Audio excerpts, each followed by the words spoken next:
بسم الله الرحمن الرحيم الحمد لله رب العالمين والصلاة والسلام على أشرف الأنبياء والمرسلين نبينا محمد وعلى آله وصحبه أجمعين إن شاء الله درس خلاصة نور اليقين في سيرة سيد المرسلين درساتنا الله سبحانه وتعالى فقعد زاريم كاكم نبت እንቀጥላለን እንግዲህ ዛሬ የምናየው ክፍል 3 ነው የሚሆነው የመጀመሪያ ክፍል አንድና ሁለትን እንግዲህ ኹጥባዎችን ባለፈው ደርሶቻችን ላይ አይተን ነበር طيب الدور الأول من حياة رسول الله صلى الله عليه وسلم يمجمرياو زور بلو እዚሁ ላይ ያመጣልናል الدور الأول يمجمرياو زور يمجمرياو ማውጣንጠኛ ወይም መጀመሪያው ዙር من حياة رسول الله ከነቢያችን አለይሂ ሰላም ወይም ከአላህ Subhanahu Wa Ta'ala መልእክተኛ ከሳቸው ሐያት ከህይወታቸው የመጀመሪያው ዙሩን ይነግረናል ማለት ነው طيب الدرس الأول እንግዲህ ይሄኛውም የመጀመሪያ ደርስ ነው የሚሆነው እንግዲህ ያው ከዚህ በፊት ሙቀዲማው ላይ እንደነገረን ደርስ الأول ወይም በደርስ አድርጎ ነው የሚያስቀምጠው ቀጥሎ ደግሞ በምን አይነት ሁኔታ ያመጣዋል አስኢላ ብሎ ደግሞ እንደገና መልሶ ጥያቄዎችን ያመጣልናል ማለት ነው በጥያቄ መልክ አድርጎ ያመጣልናል እነዚህ ጥያቄዎች ከጠየቀን በኋላ መልሶ ኹላሳ ያመጣልናል ማለት ነው እንግዲህ ያው እነዚህ ነገራቶች ሁሉ ተማሳይነት ወይም የመደጋገም ባህሪዎች ሊኖሩ ይችላሉ ግን ያን ጥቅሙ ምንድነው ኪታቡ ለጀማሪ ከመሆኑ አንፃር በደንብ አድርጎ ለመያዝ እንደዚሁም አንዴ ሰምተን ምን ረሳው እንዳይሆንና ወደፊት ማስታወስ በምንችልበት ሁኔታ አንድ ጥያቄዎች ያመጣልናል በጥያቄ መልኩ ያደረገ ይነግረናል ሁለተኛ ደግሞ እንደገና ቀንጨብ አድርጎ ለነዛ ጥያቄዎች ሊሆኑ በሚችሉ መልኩ መልሶች ለጥያቄዎች መልስ መሆን በሚችሉ መልኩ አድርጎ ያመጣልናል ማለት ነው طيب ስለዚህ እነዚህ ነገራቶችን ያው ከመጀመሪያ ልናቃቸው ይገባል ሁለተኛ ደግሞ በተለይ ጥያቄዎቹ ላይ ጥያቄ አድርጎ በሚያመጣበት ሰዓት እነዛ ጥያቄዎች ምናልባት እንደው እዚህ ላይ ካሳለፍናቸው ነው እንግዲህ ጥያቄ የሚያመጣው እነዛን ሳናይ ወይም አሁን ያሳለፍነው ሳናይ ያን የተማርነውን ወይም ያዳመጥነውን የያዝነውን ነገር የቀራነውን ነገር እዚህ በሚመጡ ጥያቄዎችን ለመመለስ መሞከር ይኖርብናል ማለት ነው ካልመለስን ደግሞ መልሰን እንደገና ምን ማድረግ ይኖርብናል ያን አእምሮአችን ላይ ይዘነዋል ወይስ ረስተነዋል የሚለው ነገር ራሳችን እያየና እየፈተሽን እንድንሄድ ብሎ ነው እንግዲህ ጥያቄና ኹላሳ እያደረገ የሚያመጣበት ምክንያት ማለት ነው طيب ሰይዱና ሙሐመድን ሰለላሁ ዐለይሂ ወሰለም የኛ ሰይዳችን ወይም አይነታችን ዋናችን ማለት ነው ሙሐመዱን ስማቸው ሙሐመድ ተብሎ የሚጠሩት የኛ ዋናችን እሳቸው ብሎ ማለት هو እሳቸው ረሱሉላህ ሰለላሁ ዐለይሂ ወሰለም የአላህ Subhanahu Wa Ta'ala መልእክተኛ ናቸው ኢለናሲ ወደ ሰዎች የተላኩ መልእክተኛ ናቸው ካፈተን ወደ አጠቃላይ ህዝብ የተላኩ መልእክተኛ ናቸው ማለት ነው እንግዲህ አላህ Subhanahu Wa Ta'ala ቁርአን ላይ እንዳጠቃላይ ማህበረሰብ እንደዚሁም ወማ አርሰልናከ ኢላ ረህመተን ሊልዓለሚን ለዓለማት Subhanahu Wa Ta'ala አላህ Subhanahu Wa Ta'ala ዓለማት እዝነት አድርጎ እንደላካቸው ቁርአን ላይ ጠቅሶልናል ማለት ነው طيب ስለዚህ ወደ ሰዎች ወደ አጠቃላይ ሰዎች የተላኩ መልእክተኛ ናቸው እንደዚሁም ወአኺሩል አንቢያኢ የነቢያቶችም መደምደሚያ እና መጨረሻ ናቸው ማለት ነው ወአኺር ብሎ ማለት ያው መደምደሚያ አልአንቢያ የነቢያቶች መደምደሚያ ናቸው ወኢማሙ ሩሱል እንደዚሁም የመልእክተኞች ምንድናቸው ኢማም ናቸው መሪ ናቸው ማለት ነው طيب የመልእክተኞች እንዳጠቃላይ አላህ Subhanahu Wa Ta'ala እንግዲህ ቁርአን ላይ ነቢያቶች ወደ 25 ነቢያቶች ወይም እስከነ መልእክተኞች ሩሱል ከሚባሉት በአጠቃላይ 25 ቁርአን ላይ ነግሮናል ከዛ ውጭ ደግሞ አላህ Subhanahu Wa Ta'ala ያልነገረን እንዳሉም ደግሞ ቁርአን ላይ ነግሮናል ማለት ነው ስለዚህ የነዚህ አጠቃላይ ሁሉንም መሪ ኢማም ናቸው ማለት ነው طيب جاء بالدين جاء ነቢያችን አለይሂ ሰላም መጥተዋል ዲንን ይዘው ሃይማኖትን ይዘው መጥተዋል እሱም ማን ነው አልኢስላሚ እስልምና ወደ እስልምና የሚጠጋ የሆነ ዲን ይዘው መጥተዋል ማለት ነው እንግዲህ አላህ Subhanahu Wa Ta'ala ሁሉ መልእክተኞች ሲልካቸው ይዘው የሚመጡት ምንድነው ዲንን ነው ተውሂድን ነው ይዘው የሚመጡት አን ይዕቡዱላህ ወጅተኒቡ ጣጉት ነው የሚሉት ሁሉ ነብያቶች ምናልባት ከዛ በኋላ በየነብያቶች ከነቢያችን አለይሂ ሰላም በፊት ያሉ ነብያቶች ሁሉም የራሳቸው የሆነ ቅርንጫፋዊ ጉዳዮች ወይም ህግጋቶች ላይ ልንለያይ እንችላለን እንጂ አስሉ ላይ ወይም መሰረቱ ላይ ሁሉም ምንድናቸው አንድ ናቸው አላህ Subhanahu Wa Ta'ala ተገዙ ጣዖታትን ራቁ ከዛ ውጭ ከአላህ Subhanahu Wa Ta'ala ውጭ ያሉ የሚመለኩ ነገራቶች ሁሉ ተው የሚል መልእክት ነው እንግዲህ ይዘው የሚመጡት ማለት ነው ወይም ይዘው የመጡት طيب ስለዚህ ነቢያችን አለይሂ ሰላም እስልምናን ይዘው መጡ ማለት ነው الذي يا اسلمنا لا يقبل الله Subhanahu Wa Ta'ala ما يقبلበት የሆነ የውመል ቂያመቲ የቂያማ ቀን ማይቀበልበት ምን ዲነን ሃይማኖትን ማይቀበል ገይረሁ ገይረል ኢስላም ማለት ከእስልምና ውጭ ያለ ዲን የትኛውም ዲን አላህ ሱብሓነሁ ወተዓላ የቂያማ ቀን አይቀበልም። እስልምናን ብቻ ተውሂድን ብቻ ይዞ ሄደ። እንግዲህ አላህ ሱብሓነሁ ወተዓላ ቁርአን ላይ የተናገረው ነው። ኢነላህ ላ የግፊሩ አን ዩሽረከ ቢሂ ነው። እንግዲህ በሱ ላይ በየትኛውም ሁኔታ እንግዲህ በየትኛውም ከጣዖትም ይሁን ከመሲሕይም ይሁን የሁድይም ነስራኒም ይሁን የትኛውም ይሁን ሃይማኖት ይዞ ቢሄድ የቂያማ ቀን ተቀባይነት አይኖረውም። እስልምና ብቻና ብቻ ይዞ የሄደ ሰው ነው እንግዲህ አላህ ሱብሓነሁ ወተዓላ ዘንድ ፈላህ ነጃ የሚያገኘው የቂያማ ቀን ማለት ነው። ጠይብ ወሁወ እሳቸው ነቢያቸው ዓለይሂ ሰላቱ ወሰላም ሚን ነስሊ ሳዳቲ ቁረይሽ ሚን ነስል እንደዚሁም የዘር ሐረጋቸው የሚመዘዘው ሚን ነስሊ ከዘር ሐረግ ነው። ሳዳቲ ቁረይሽ ከቁረይሾች ሳዳት ማለት ያው ዋናዎቹ መሪዎቹ ቁረይሽ ከቁረይሽ ዋና ከሚባሉ ቀቢላዎች ከዛ የዘር ሐረጋቸው ከዛ ተመዞ ነው የሚወጣው ማለት ነው። አሽረፉ ቀቢለቲን የተከበረ ቀቢላ ወይም ጎሳ ነበረ። ፊ መከተል ሙከረማ በተከበረ በሆነው መካ ላይ ካሉ ቀቢላዎች ወይም ጎሳዎች ውስጥ የተከበረው ማን ነበር? አንዱ ቁረይሽ ነበር እና ነቢያችን ዓለይሂ ሰላቱ ወሰላም የዘር ሐረጋቸው ከዛ ተመዘው የወጣ ነው ማለት ነው።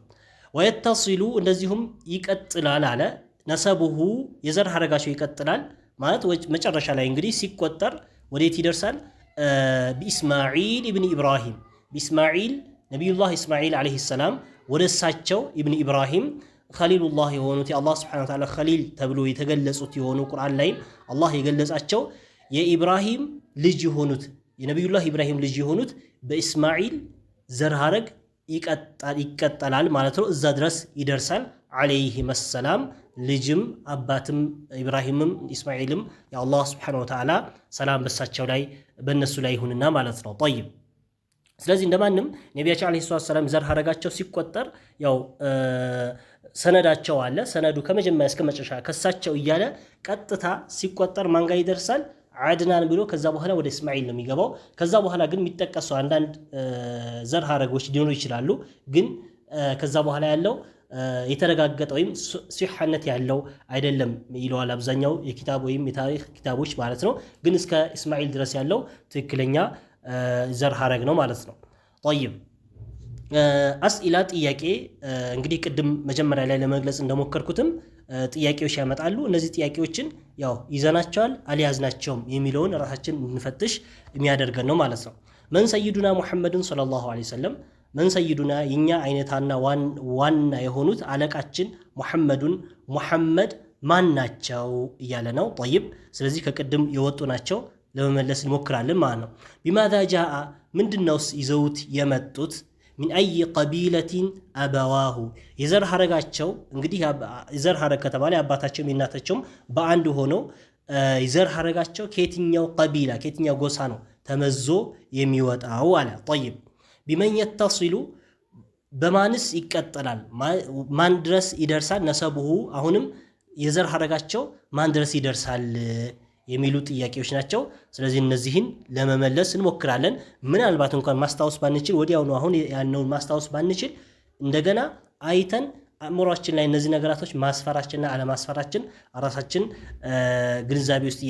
ግንዛቤ እያደረግን ልንሄድ ይገባል ማለት ነው። አልኹላሳ እንደማንም ማሰሪያው ወይም ጭምቅ ሐሳቡ ሰይዱና የኛ አይነታ ሙሐመድን ሰለላሁ ዐለይሂ ወሰለም ስማቸው ሙሐመድ የሆኑት ሁወ እሳቸው ረሱሉላህ የአላህ ሱብሓነሁ ወተዓላ መልእክተኛ ናቸው።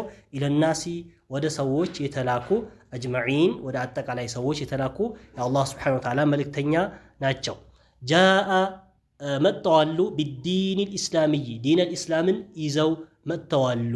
ወሁወ እሳቸው ዓረብዩን ዓረብ ናቸው ከዓረብ ጎሳ ናቸው። ቁረሽዩን ጎሳቸው ደግሞ እንግዲህ ዓረብ ናቸው ሲባል ያው አጀም አይደሉም ከዓረብ ውጭ ያሉ አይደሉም ዓረብ ናቸው። እንደዚሁም ጎሳቸው ደግሞ ቁረይሽ በመባል ይታወቃል። እንደዚሁም አድናንዩን አድናንይም ናቸው ማለት ነው። አድናን ብሎ ማለት እንግዲህ የመጨረሻ ከእስማኤል በፊት ወይም ከእስማኤል አድናን ብለን ኢብኒ እስማኤል ኢብኒ ኢብራሂም የምንልበት አድናንይ ናቸው ማለት ነው።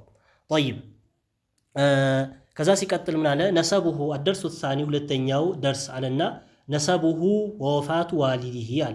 ነሰቡሁ አሁንም የዘር ሐረጋቸውን በተወሰነ ሁኔታ እንግዲህ እስከ መጨረሻ ድረስ ኪታቡ አጭርና ገና ለጀማሪ የተዘጋጀ ስለሆነ እስከ መጨረሻ ድረስ አይጠቅስልንም።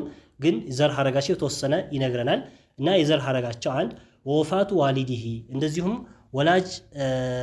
ወላጆቻቸው አባት እናቶቻቸው ስለመሞታቸውም ይገልጽልናል ማለት ነው። ዋሊዱሁ ሰለላሁ ዐለይሂ ወሰለም ነቢያችን ዐለይሂ ሰላም ወላጆቻቸው ወላጅ አባታቸው ማነው? አብዱላህ ተብሎ ይጠራል። ሙሐመድ ብኑ አብድላህ ተብሎ ይጠራሉ። እብኑ አብዲል ሙጠሊብ እንደዚሁም አያታቸው ደግሞ ማን? አብዲል ሙጠሊብ ማለት ነው። የመጀመሪያ አያታቸው አብዲል ሙጠሊብ ኢብኒ ሃሺም ኢብኒ አብዲ መናፍ ኢብኒ ቁሰይ ኢብኒ ኪላብ ማለት ነው። እስከ ኪላብ ድረስ ያለውን ነው እንግዲህ የቆጠረልን። ኢንሻአላህ በሌላ በሲራ ደርሶቻችን ደግሞ ወደፊት የምናገኛቸው ይሆናሉ ማለት ነው። ጠይብ ስለዚህ አላ ኩሊ አህዋል እዚህ ላይ ስንት አያታቸው ጠቀሰ? አብዱል ሙጠሊብ 1፣ ሃሺም 2፣ አብዲ መናፍ 3፣ ቁሰይ 4፣ ኪላብ 5 አያቶቻቸው እዚህ ላይ ጠቅሶልናል። ወኡሙሁ እናታቸው ደግሞ አሚነቱ ቢንት ወህብ ተብላ ትጠራለች። አሚነት ቢንት ወህብ ተብላ ትጠራለች። አያቷ አባቷ ወህብ ነው። አያቷ አብዲ መናፍ የመጀመሪያው፣ ሁለተኛው ዙህራ፣ ሶስተኛው ኪላብ ማለት ነው። ጠይብ እንግዲህ እዚህ ላይም ኪላብ አግኝተናል። በነቢያችን ዐለይሂ ሰላም ዘር ሐረግ ላይ ማን አግኝተናል? ኪላብ የሚል 5ኛ ላይ፣ እሷ ላይ ደግሞ 3ኛ ላይ አግኝተናል ማለት ነው። ጠይብ ከዛ ምን አለን? ፈተጅተሚዑ ይሰበሰባል አለ። ፈተጅተሚዑ ይሰበሰባል። ኡሙሁ እናታቸው ይሰበሰባሉ። ኡሙሁ እናታቸው መዐ ዋሊዲሂ ከአባታቸው ጋር ፊ ጀዲሂ አልኻሚስ ፊ ጀዲሂ እንግዲህ ፊ ጀዲሂ ማታ ፊ ጀዲ ነቢይ ሰለላሁ ዐለይሂ ወሰለም ከነቢያችን ዐለይሂ ሰላም ጀዳቸው ከአያታቸው አልኻሚስ 5ኛ አያታቸውና እንደዚሁም የእናታቸው አያቶች ወይም የእናታቸው ዘር ሐረግ ከነቢያችን ዐለይሂ ሰላም 5ኛ አያታቸው ጋር ምን ይሆናል? ይገናኛል ማለት ነው። ወሁወ እሱም ኪላብ ነው። 5ኛው ቅድም እንዳልነው 5ኛው አያታቸው ማን ነው? ኪላብ ነው ማለት ነው። ጠይብ የእናታቸው ደግሞ 3ኛ አያት ማን? ኪላብ ተብሎ እዛ ላይ ይገናኛሉ ማለት ነው። ጠይብ ወለቀድ ትውፍየ ነቢያችን ዐለይሂ ሰላቱ ወሰላም ጠይብ ወለቀድ ትውፍየ በእርግጥ ሞተዋል። ዋሊዱሁ ወላጅ አባታቸው ወሁወ እሳቸው ፊ ባጥኒ ኡሚሂ በእናታቸው ማህፀን ገና ጽንስ ላይ ያሉ ማህፀን ሆነው ነው አባታቸው ያረፉት። ያው ሌሎች ላይ እንደሚመጣ ወደ 2 ወር አካባቢ ጽንስ እያሉ ነው እንግዲህ አባታቸው የሞቱት ማለት ነው። ወዑምሩሁ የአባታቸው እድሜ በዛ ሰዓት የአብዱላህ ብኑ አብዲል ሙጠሊብ የአባታቸው እድሜ 18 ሰነተን ስንት ነበር? 18 እድሜያቸው 18 ላይ ነበር ማለት ነው። ወዱፊነ እንደዚሁም ተቀብረዋል አባታቸው ቢልመዲነቲ መዲነተል ሙነወራ መዲና ላይ ነበር የተቀበሩት ማለት ነው። ጠይብ ወለም የትሩክ አባታቸው የተወው ነገር የለም ለሁ ለሳቸው ለነቢያችን ዐለይሂ ሰላም ሸይአን ምንም ነገር የተወው ነገር የለም ሚነል ማሊ ከገንዘብ የተወላቸው ወይም እንደ ውርስ ያገኙት ነገር የለም ማለት ነው። እንግዲህ የቲም ሆኖ ገና ጽንስ ላይ ያሉ ነው እንግዲህ እሳቸው የቲም የሆኑት። ከተወለዱም በኋላ ወደፊትም ይመጣልናል ያው እናታቸውም አያታቸውም በየትኛው አይነት ሁኔታ እንደሞቱ ወደፊት ይገልጽልናል። ጠይብ እንደማንም ምንም የተወላቸው ወይም እንደ ውርስ ያገኙት ነገር አልነበራቸውም ማለት ነው። ጠይብ አስኢላ ጥያቄ አለ። ማነሰቡሁ የነቢያችን ዐለይሂ ሰላም የዘር ሐረግ ሚን ጂሃቲ አቢህ ከአባታቸው በኩል የዘር ሐረጋቸው እነማን ናቸው? ጥያቄ ያው እነዚህን ለመመለስ እንሞክራለን። ሁለተኛ ማነሰቡሁ ሚን ጂሃቲ ኡሚሂ ከእናታቸውም በኩል ነሰባቸው እነማን ናቸው? እንግዲህ በጣም አጠር አድርጎ ነው መጀመሪያ ላይ የጠቀሰልን ረጅም አይደለም ማለት ነው። ጠይብ ፊ አይ ጀዲን ቤትኛው አያት ላይስ ተጅተሚዑ ይሰባሰባሉ ኡሙሁ እናታቸው መዓ አቢሂ ከአባታቸው ጋር ቤትኛው ነሰብ ላይ ወይም ቤትኛው አያት ላይ ይገናኛሉ። ቅድም ላይ ያነሳ ነው። መታ ተወፍየ ዋሊዱሁ እንደዚሁም ዋሊዱሁ ወላጅ አባታቸው ሲሞተው መቼ ነበር? አይነ ዱፊነ የትስ ተቀብረዋል የሚሉ ጥያቄዎች ናቸው። ጠይብ ሁላሷ ማሰሪያ ወይም ማጠቃለያ አቡሁ አባታቸው አብዱላህ እብኑ አብዲል ሙጠሊብ ተብሎ ይጠራል። አብዱላህ እብኑ አብዲል ሙጠሊብ ተብሎ ይጠራል። ወኡሙሁ እናታቸው ደግሞ አሚነቱ ቢንቱ ወህቢን አሚና ቢንቱ ወህብ ተብላ ትጠራለች ማለት ነው። የልተቂ እዚህ ላይ የልተቂ መጨረሻ ላይ ያ ነው መሆን ያለበት። የልተቂም ያለ ነው የሚመስለው። የልተቂ ይገናኛል። ነሰቡሁማ የሁለታቸውም ዘር ሐረጋቸው ይገናኛል። ማለት ፊ ጀዲሂል ኻሚሲ በ5ኛው አያታቸው ላይ እሱም ማነው? የነቢያችን ዐለይሂ ሰላም 5ኛ አያታቸው ቅድም እንዳልነው ኪላብ ላይ ይገናኛል ማለት ነው። ማተ አቡሁ አባታቸው ሞተዋል። ወሁወ እሳቸው ፊ በጥኒ ኡሚሂ በእናታቸው ሆድ ውስጥ እያሉ ነው አባታቸው ያረፈውና ወደ አኺራ የሄደው ማለት ነው። ጠይብ ስለዚህ እንደማንም የነቢያችን ዓለይሂ ሰላም ወላጆቻቸው በምን አይነት ሁኔታ ነበር ያረፉት ወይም ወደ ህይወታቸው ያለፈው የሚለውን ነገር በዚሁ ጠቀሰልን ማለት ነው። ኢንሻአላህ እኛም የመጀመሪያ ወይም የሶስተኛው ክፍል ደርሳችን እስከዚህ ድረስ እናደርገዋለን። በቀጣይ ክፍል 4ን ምንቀጥል ይሆናል። አላሁ ሱብሓነሁ ወተዓላ አዕለም። ወሰለላሁ ዐላ ነቢይና ሙሐመድ ወዐላ አሊሂ ወሰሕቢሂ ወሰለም።